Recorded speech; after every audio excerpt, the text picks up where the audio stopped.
Deus cura câncer, mas não cura perna amputada?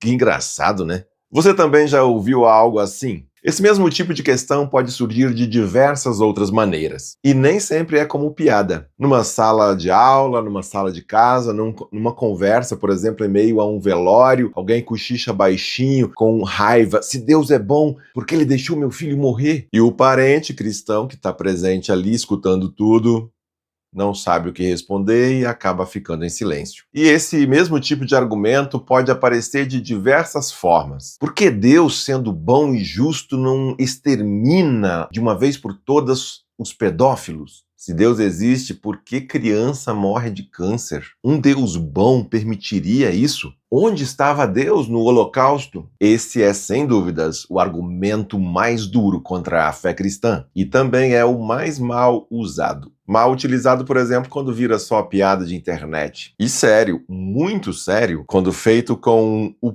peso que ele merece. Antes de qualquer coisa, vale a pena separar essas duas versões.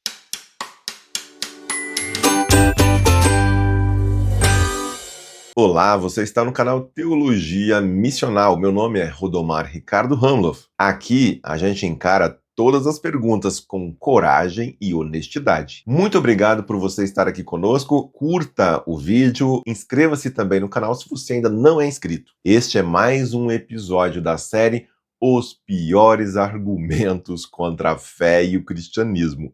Tem muito argumento ruim rolando por aí, principalmente nas redes sociais. Esse episódio pede de mim um reconhecimento pesado, talvez o mais pesado da série inteira. Então vamos com calma aqui. Não queremos também perder a profundidade. Existe sofrimento no mundo e ele é imenso. Câncer em crianças, guerra, estupro, tortura, fome que mata gente todo dia em algum lugar do planeta. Nada disso é invenção de ateu, de pessoas descrentes, não é mero exagero retórico. É dado, faz parte da experiência humana, puro e simples. Qualquer resposta cristã que tente diminuir o tamanho dessa dor, desse sofrimento, já é uma resposta que nasce errada. E não é isso que nós queremos fazer aqui. É a pergunta mais honesta na boca de muita gente que a faz. Nem todo mundo que pergunta onde estava Deus está fazendo isso para zombar. Muitas pessoas perguntam isso em meio ao luto, no meio de um trauma, em meio a uma injustiça que sofreu na própria pele. E olha, esse tipo de pergunta feita com raiva de Deus não é estranha à Bíblia. Pelo contrário, Jó, por exemplo, pergunta em meio à sua própria dor, por que ele não morreu ainda no ventre da sua mãe? O salmista grita, até quando, Senhor? Até quando vai te esquecer de mim? Vai te esquecer de mim para sempre? Nós temos o livro no Antigo Testamento que é intitulado Lamentações. É um livro inteiro de lamento, de queixa, de dor gritada na cara de Deus. E nós temos o próprio Cristo na cruz, quando ele cita esse mesmo grito, meu Deus, por que me desamparaste?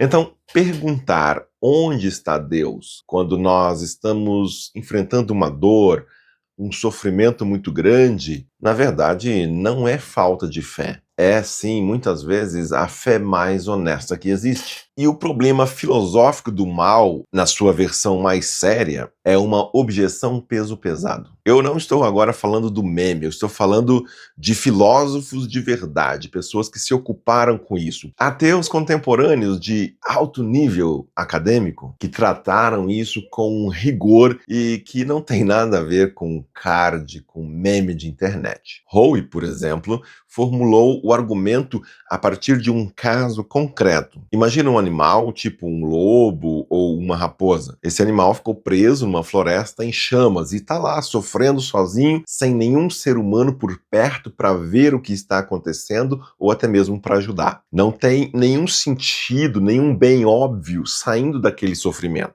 Maqui, no livro clássico, ou um texto clássico dele, que é intitulado O Mal e a Onipotência, ele propôs uma versão ainda mais dura a respeito disso no plano da lógica, da própria lógica. Ele propôs que as proposições Deus é onipotente, Deus é perfeitamente bom e o mal existe, formam uma contradição lógica implícita. Para ele, se Deus existe, o mal não pode existir. E como o mal existe, a existência desse Deus seria uma impossibilidade lógica. Então, quando nós olhamos para esse tipo de pensador, nós não estamos falando de adversários fracos ou pessoas que não levaram a sério essas questões. Para a gente fechar aqui essa parte, eu preciso reconhecer uma coisa que é incômoda para nós, para os cristãos, para a igreja. A igreja, historicamente, falhou bastante na sua tentativa, nos seus esforços para dar respostas a essas questões. Existe, sim, uma teologia que olha para a mãe que acabou de perder o filho e diz, foi da vontade de Deus. E ponto final. E faz isso sem nenhum cuidado. Sabe, aquela postura que muitas vezes exige um sorriso no velório, porque cristão não pode ficar triste. Ou ainda aquele que trata o sofrimento como sinal de pecado escondido, como se tudo fosse por castigo. Esse tipo de resposta machuca muito mais do que cura. E o cristão que leva a própria fé a sério precisa admitir isso sem rodeio. Tudo isso que eu acabei de te contar é verdadeiro. E o problema do mal é sério mesmo. Só que essas versões que circulam na internet, aquele meme debochado, esse não é o problema mais sério. Por que não é? Vamos tentar entender isso. Essas versões virais tratam Deus como se ele fosse uma espécie de Deus gênio da lâmpada. A pergunta, muitas vezes, pressupõe que Deus bom quer dizer Deus que atende todos os meus desejos, todos os meus caprichos, que atende a um pedido específico de espetáculo bem agora aqui na minha frente. A ideia, então, de que Deus é bom deveria satisfazer todas as minhas vontades. Cure o amputado. Apareça no YouTube, Deus. Mate os pedófilos hoje à noite. Só que veja, essa nunca foi a promessa cristã. Os próprios cristãos que levam a Bíblia e a sua tradição de fé a sério jamais ensinaram ou disseram que é esse Deus no qual eles creem. Na realidade, o cristianismo diz quase o oposto disso. A gente vive num mundo caído entre o que já começou e ainda não chegou por completo. E vamos lá, o próprio Jesus Cristo passou por sofrimento antes de qualquer glória. Um Deus que só existe para resolver um problema, uma questão, um pedido sob demanda, seria alguém mais parecido com um personagem da mitologia grega do que o Deus da Bíblia. E tem ainda outro problema nessas versões virais. Ela confunde a ausência de um milagre espetacular com a ausência de Deus. Ela parte do princípio de que, se Deus existisse, ele agiria agora, feito um super-herói de filme. Só que essa expectativa quase nunca foi examinada. De onde ela vem? Ela vem do cristianismo? Não. Ela vem do imaginário de entretenimento que a gente consome hoje, não da tradição de fé. E tem ainda mais um problema, talvez o mais grave de todos. A versão viral ignora que o cristianismo carrega uma tradição de séculos pensando exatamente nessas questões. Agostinho, por exemplo, tratou disso lá no século IV. Depois vieram Anselmo, Boécio, Tomás de Aquino, Lutero, Calvino, Leibniz e mais recentemente Plantinga, Hicke, Swinburne, Timothy Keller. Cada geração voltou para essa pergunta e a levou a sério. Então, a versão de meme não costuma conversar com nenhum desses nomes que eu acabei de citar. Ela trata a pergunta como se fosse uau, nova, uma novidade, como se ninguém nunca tivesse pensado nisso antes. E nós sabemos que não é assim. Muita gente boa já pensou sobre isso e pensou com seriedade. E pessoas dos dois lados, crentes e descrentes. Por fim, essa versão viral confunde duas coisas que são bem diferentes. Uma coisa é o sofrimento particular, a outra é o argumento universal. Uma criança morrer de câncer é uma tragédia real, é dor que ninguém tem o direito de minimizar. Mas veja, isso não é a mesma coisa que um argumento filosófico provando que Deus não existe. A gente pode gritar contra o sofrimento. O próprio Jó gritou. O livro inteiro é sobre isso. Só que gritar contra a dor não é o mesmo movimento intelectual que dizer logo Deus não existe. São dois planos diferentes. E essas versões virais misturam os dois o tempo todo. Então vamos lá, preciso ser bem honesto com você aqui porque isso é importante.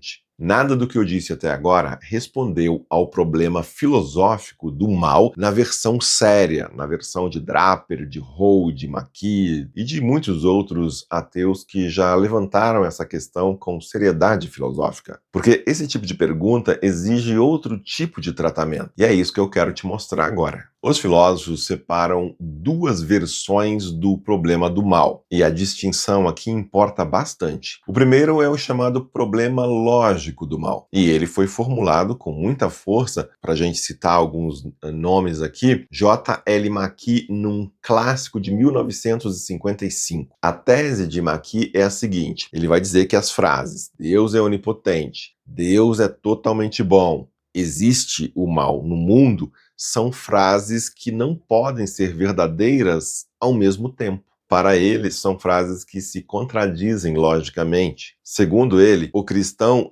precisaria abandonar pelo menos uma dessas três frases. Só que um autor cristão, um filósofo cristão chamado Alvin Plantinga, respondeu a isso com um argumento que ficou conhecido como a defesa do livre-arbítrio. E hoje, mesmo entre filósofos ateus, boa parte consegue já reconhecer a versão lógica do problema do jeito que McKee propôs e que essa forma como McKee propôs não fecha como ele achava que fechava. Plantinga, por exemplo, ele mostra que é logicamente possível que Deus tenha razões moralmente suficientes para permitir o mal, mesmo ele sendo onipotente e bom ao mesmo tempo. O segundo problema é a questão evidencial do mal, formulado depois principalmente por William Rowe e Paul Draper. Aqui a tese é mais modesta e por isso também mais difícil de descartar. Mesmo que Deus e o mal sejam logicamente compatíveis, a quantidade e o tipo de mal que existe no mundo tornariam a existência de Deus improvável. Essa é uma objeção mais séria e o debate sobre ela continua aberto até hoje. Filósofos cristãos sérios seguem trabalhando nisso, publicando, debatendo. Então, não é um debate encerrado e é honesto dizer isso com todas as letras aqui. Então, a pergunta filosoficamente correta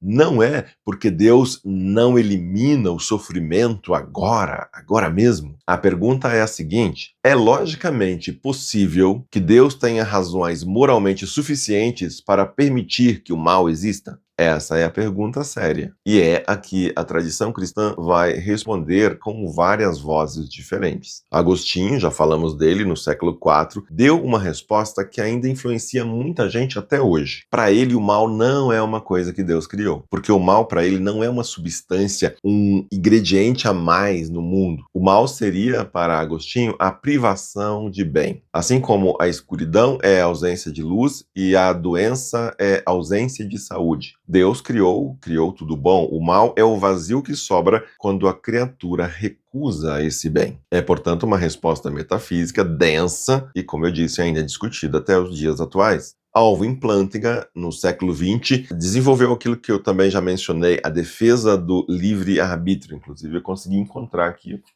o livro do Plantinga, um deles, né? Ele tem várias publicações. Deus, a Liberdade e o Mal. A ideia central é que a possibilidade do mal moral é o preço lógico de uma liberdade genuína. Um mundo com criaturas realmente livres, capazes de escolher o bem, é também um mundo em que essas mesmas criaturas podem escolher o mal. Deus não poderia criar criaturas verdadeiramente livres e, ao mesmo tempo, garantir que eles vão fazer somente o bem. E isso não é uma limitação de Deus, é uma contradição lógica, do mesmo jeito que um círculo quadrado é uma contradição lógica. Vale ainda aqui notar uma coisa bem importante. Plantinga, ele não está tentando explicar por que Deus permite cada mal específico. O que ele está fazendo é tentando mostrar que Deus e o mal podem sim existir ao mesmo tempo sem contradição. John Hick, um teólogo britânico do século XX, caminhou por um outro lado com a chamada teoria da formação da alma. Ele argumentou que Deus não criou o mundo como um paraíso já pronto, mas como um ambiente em formação. Aí o sofrimento teria uma espécie de caráter, de papel, de função pedagógica na formação de seres humanos maduros, capazes de coragem, de compaixão, de amor de verdade. Então, por essa teoria, um mundo sem nenhuma dificuldade também seria um mundo sem as virtudes que só se desenvolvem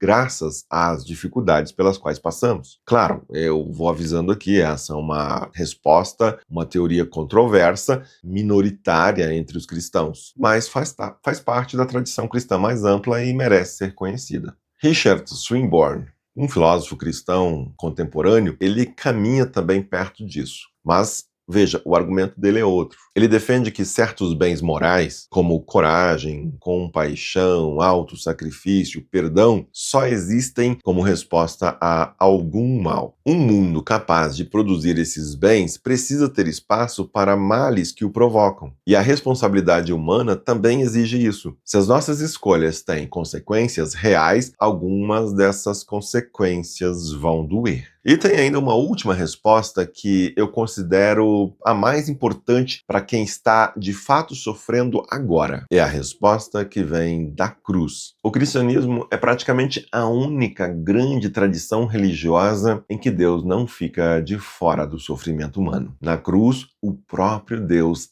entra na dor. Isso não resolve filosoficamente por que o mal existe, mas muda alguma coisa fundamental sobre onde Deus está em relação a quem sofre. Deus não é o espectador que está lá assistindo, vendo tudo só de longe. Ele é aquele que atravessa o sofrimento por dentro, junto com você. Timothy Keller trabalha isso com cuidado no livro Caminhando com Deus em Meio à Dor e ao Sofrimento. Esse livro só tem no formato digital em e-book. E eu preciso te dizer uma coisa do ponto de vista pastoral, não apenas professoral. A fé cristã jamais prometeu me proteger do sofrimento, nem promete proteger você. Todo cristão honesto sabe disso. O que o cristianismo oferece não é imunidade, é presença. E vamos lá, vamos ser honestos até o fim, porque esse episódio não pode terminar fingindo que está tudo resolvido. Nenhuma das propostas, nenhuma das teorias, das filosofias resolve o problema do mal para quem está no meio do sofrimento agora. Nenhuma delas explica porque aquela criança específica, porque aquela dor específica aconteceu com você e não aconteceu com outra pessoa. Essas respostas que nós trouxemos aqui, elas demonstram outra coisa, que o cristianismo tem uma tradição séria de pensamento sobre o mal, que não existe contradição lógica em crer num Deus bom, onipotente e reconhecer o mal no mundo ao mesmo tempo. E mostra também que a pergunta por que esse sofrimento específico comigo quase sempre fica sem resposta nesta vida. Não só no cristianismo, em nenhum sistema honesto de pensamento essa pergunta, esse tipo de pergunta tem resposta fácil. O que o cristianismo oferece não é uma explicação final. O que o cristianismo oferece é o Deus que atravessa o sofrimento junto com quem sofre e a promessa de que a dor não vai ter a última palavra. Então é isso, no próximo episódio nós mudaremos um pouco de direção, vamos encarar aquele argumento que compara a fé cristã à crença em um monstro tipo espaguete voador. Ah, você é tão religioso quanto quem acredita nisso. Só que você só acredita numa religião mais antiga. Essa é a sátira de Bertrand Russell, atualizada para a internet. Ela até acerta uma coisa, mas também deixa passar bastante coisa importante. Se você quiser ler mais sobre o que eu trouxe aqui, tem um livro que é intitulado O Problema do Sofrimento, O Problema da Dor, de C.S. Lewis. É uma porta de entrada acessível e bastante humana. O livro Caminhando com Deus em Meio à Dor e ao Sofrimento, do Timothy Keller, é um livro mais recente, também mais pastoral, vale a pena você conhecer. E para quem quiser o lado mais filosófico, mais técnico, procure o livro Deus, a Liberdade e o Mal, de Alvin Plantinga. Vou deixar na descrição abaixo o link onde você encontra esses livros e se você adquirir pelo link, você ainda ajuda o nosso canal. Esse tipo de conversa te faz bem? Você gosta de pensar com calma nesse tipo de tema, nesse tipo de assunto, sem torcida, sem paixões? Se inscreve no canal, me acompanhe nessa série. Ela foi feita para ser vista em sequência. Te espero no próximo episódio. Deus abençoe você e seja você uma bênção.